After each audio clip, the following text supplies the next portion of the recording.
lồng tlai khua và nal mu kha aizol tanga lồng tlai electric veng aizol tanga an lo hawp hei chu Trophy South Bazaar bulah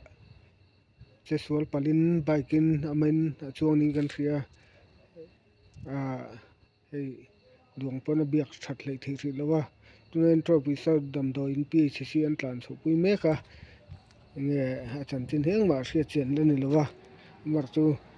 pawn lama lan dan chuan liam pui tak chu a nei niin a lang lo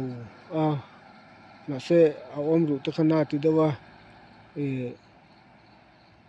ama pawh kha a tawng tha paih hri lowa pui hle mai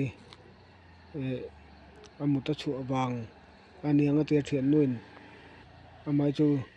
a har fim ning kan hria ruih hlo tih awang chu ni lowa hmel fel deuh mai ni a mut a chhuak a niang a tia chesual palh hlo mai a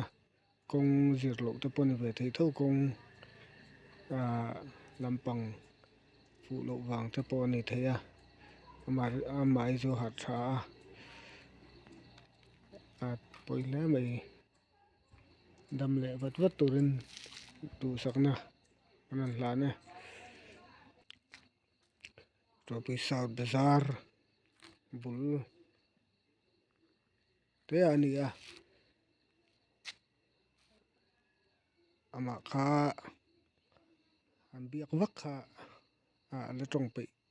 lutuk lo ven a rem lutuk lem lowa mahse hmel fel deuh mai ni a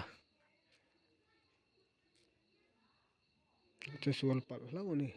pawih hle mai dam leh vat vat turin duh sakna kan han hlan e pawh khawp mai a vanruai tak tak ani e amah pawh pa hmel fel deuh mai ni e la thalai tak mai ni e